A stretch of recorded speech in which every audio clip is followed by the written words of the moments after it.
En julio de 1943, en algún punto del Atlántico Norte, el capitán Eric Brown subió a la cabina de un avión que muchos en los despachos ya miraban con desconfianza.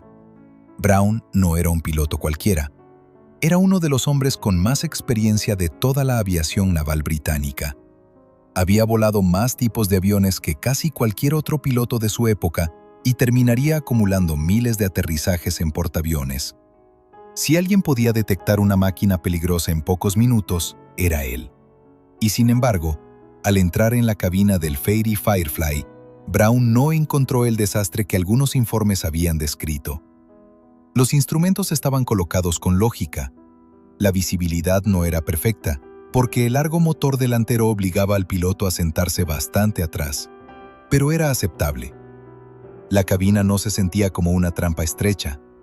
El avión no parecía elegante, ni ligero, ni especialmente rápido, pero transmitía otra cosa.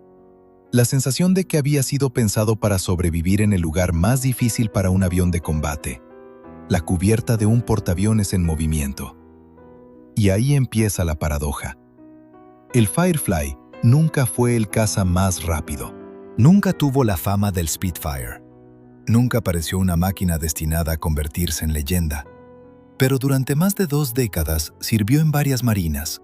Combatió desde Noruega hasta Corea, y cuando algunos pilotos pudieron elegir entre un Seafire, la versión naval del Spitfire, y un Firefly, muchos prefirieron el Firefly.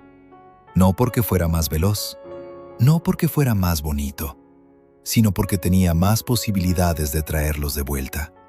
Para entenderlo, hay que mirar primero el problema que perseguía a la aviación naval británica. Sobre el papel, adaptar el Spitfire para operar desde portaaviones parecía una idea brillante. El Spitfire era rápido, famoso y respetado. Pero el mar no perdona los aviones diseñados para pistas tranquilas.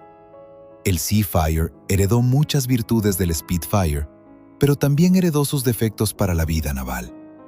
Tenía un tren de aterrizaje estrecho, poca visibilidad durante la aproximación y una autonomía limitada. En operaciones reales, aterrizar en un portaaviones podía ser casi tan peligroso como combatir. Durante los desembarcos de Salerno, en septiembre de 1943, las pérdidas por accidentes de cubierta fueron enormes. Muchos Seafire no fueron derribados por el enemigo, simplemente se rompieron al intentar volver a bordo. Para un piloto naval, esa diferencia lo cambiaba todo. Un avión podía ser rápido en el cielo, pero si se destruía al tocar la cubierta, no servía para una guerra de portaaviones. El Firefly nació de una idea que a otros países les parecía extraña. La Marina Británica insistía en tener cazas biplaza. Mientras los estadounidenses usaban Hellcat y Corsair y los japoneses confiaban en el Zero, todos con un solo piloto, los británicos seguían pidiendo un segundo tripulante. Visto desde fuera parecía un error. Un segundo hombre añadía peso, ocupaba espacio y reducía prestaciones. Pero la Marina Británica había aprendido una lección dura durante los años 30. Sobre el océano, lejos de la flota, un piloto solo podía perderse con facilidad. Más allá de unas decenas de kilómetros del portaaviones, sin referencias en el agua, navegar se volvía una tarea agotadora. Algunos pilotos gastaban todo su combustible buscando su propio barco. Otros no regresaban jamás. El segundo tripulante no era un lujo, era una respuesta práctica. El observador navegaba, manejaba la radio, vigilaba el cielo y ayudaba a encontrar el camino de vuelta. El piloto podía concentrarse en volar y combatir. Por eso, cuando en 1940 se empezó a buscar un sustituto para el Fairey Fulmar, el requisito biplaza no se discutió. La Marina quería un avión con 2 tripulantes, 4 cañones de 20 milímetros y suficiente alcance para operar lejos de la flota. Fairey encargó el diseño a Herbert Chaplin. El Fulmar anterior había sido, en parte, una adaptación de un avión más grande. El Firefly, en cambio, empezó como un intento más serio de crear un caza naval desde cero. El proyecto fue aprobado con rapidez. Gran Bretaña estaba entrando en uno de los momentos más peligrosos de la guerra y necesitaba aviones aunque todavía no hubieran demostrado nada en vuelo. El primer prototipo voló en diciembre de 1941, desde el aeródromo de Great West, el lugar que con el tiempo se convertiría en Heathrow. El piloto de pruebas, Chris Staniland, estuvo a los mandos, pero el desarrollo no fue sencillo. El segundo prototipo se estrelló en junio de 1942 y Staniland murió en el accidente. Aquello retrasó un programa que la Marina consideraba urgente. Los primeros Firefly sufrían problemas de estabilidad longitudinal y de control. Hubo que modificar superficies, ajustar mandos y corregir defectos antes de que el avión pudiera considerarse listo. No fue hasta finales de 1943 cuando el Firefly empezó a estar realmente preparado para el servicio operativo. Las pruebas tácticas dejaron una conclusión incómoda. Como caza diurno puro, el Firefly no era brillante. Era demasiado pesado para girar como un caza ligero y demasiado lento para perseguir a los mejores aviones enemigos. Pero como escolta de largo alcance, avión de ataque, reconocimiento y caza nocturno, tenía mucho sentido. La Marina quizá no recibió el caza rápido que había imaginado. Recibió algo más útil para la guerra real que tenía delante. El Firefly F-1 llevaba un motor Rolls-Royce Griffon de unos 2.000 caballos de potencia. Su envergadura era de unos 13 metros y medio con las alas extendidas, pero al plegarlas para guardarlo en un portaaviones, quedaba reducido a poco más de 4 metros de ancho. En vacío, pesaba algo más de 4 toneladas. Cargado para combate, podía superar las 6 toneladas. Su velocidad máxima rondaba los 580 kilómetros por hora a media altura. Eso no impresionaba a nadie en 1944. Un Seafire Mark III era más rápido, un Hellcat estadounidense también. Incluso algunos aviones más antiguos podían parecer competitivos si uno solo miraba la velocidad. Pero en el mar, la velocidad no era la única medida importante. El alcance era vital. Con combustible interno, el Firefly podía recorrer alrededor de 1.250 kilómetros. Con depósitos auxiliares, podía acercarse a los 2.000 kilómetros. El Seafire tenía mucha menos autonomía. Eso significaba menos tiempo sobre la flota, más aterrizajes forzados por falta de combustible y más ciclos de despegue y recuperación. Cada recuperación era una oportunidad para perder un avión. Por eso algunos pilotos no miraban solo la velocidad máxima. Miraban cuánto tiempo podían quedarse en el aire, cuánto combustible quedaba al volver y cuántas probabilidades tenían de enganchar el cable de frenado sin destrozar el tren de aterrizaje.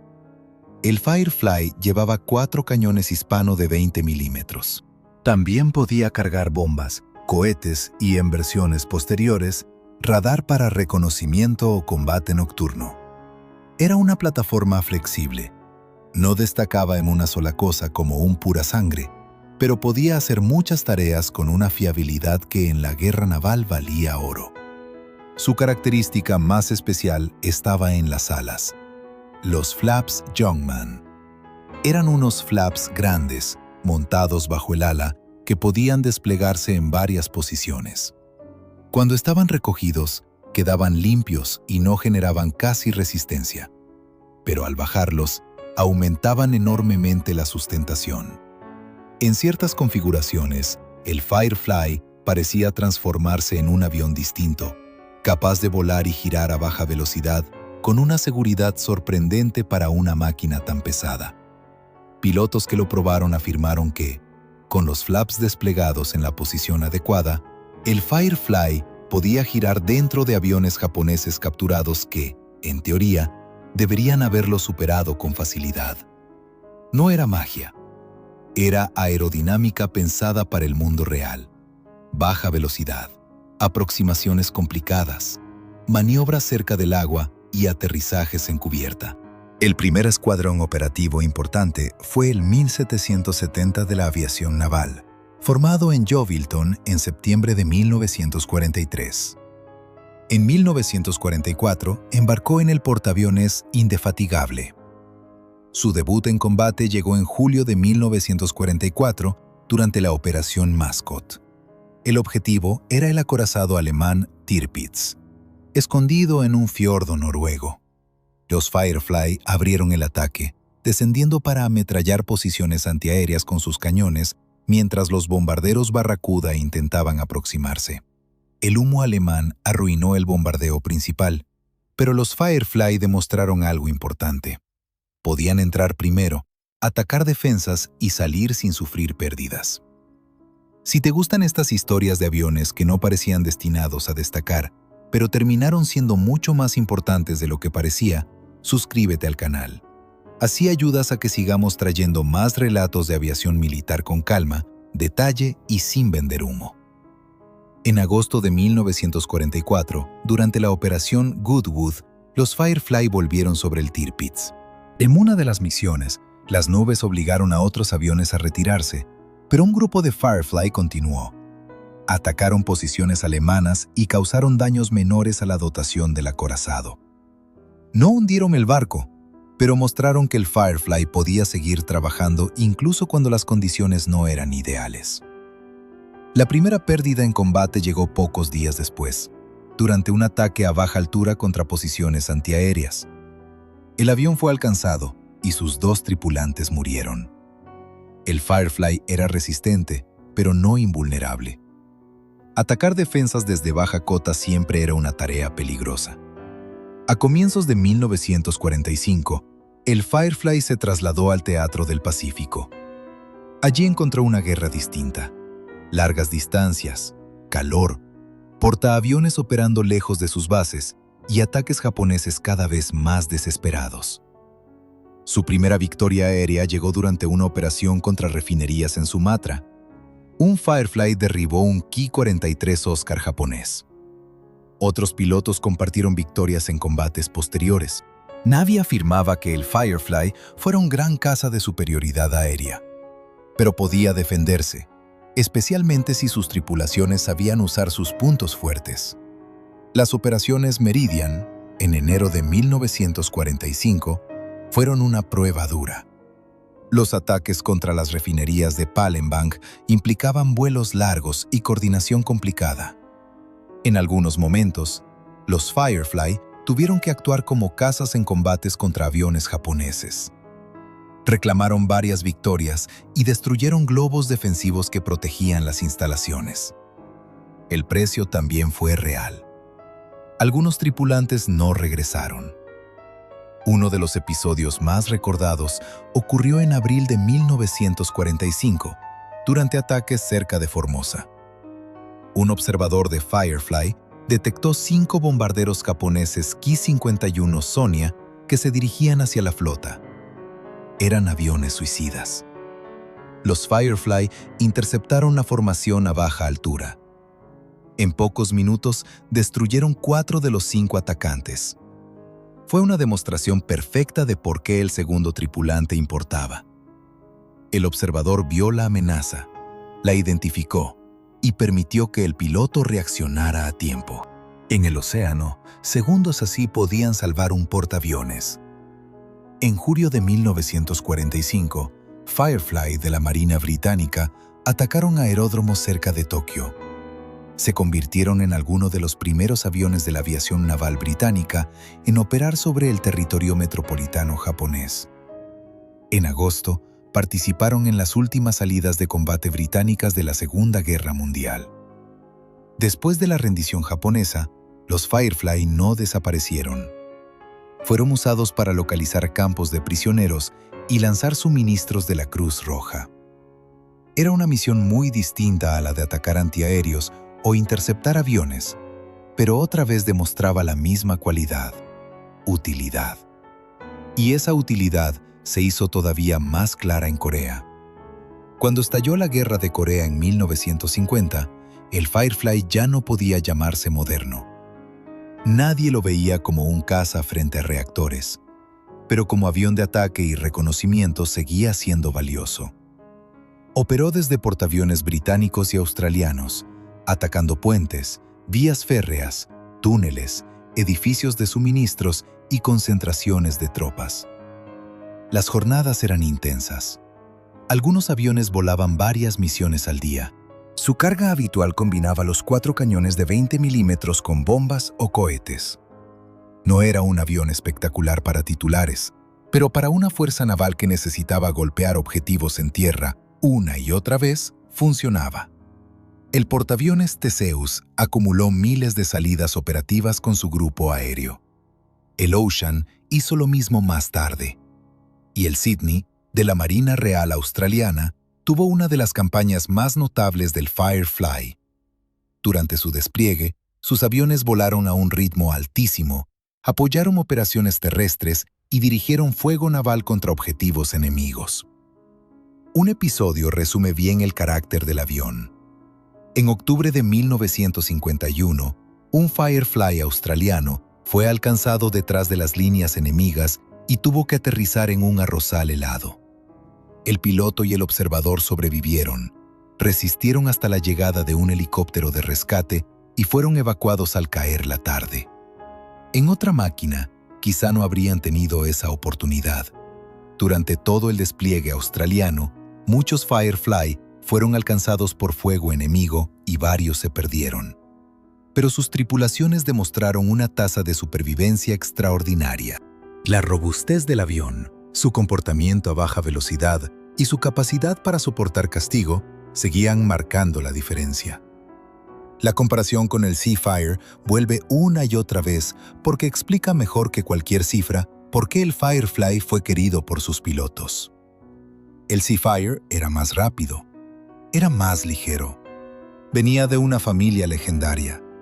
Pero en una cubierta mojada, con el barco moviéndose, combustible justo y mala visibilidad, esas virtudes podían no bastar. Eric Brown fue claro al señalar los problemas del Seafire en aterrizajes de cubierta.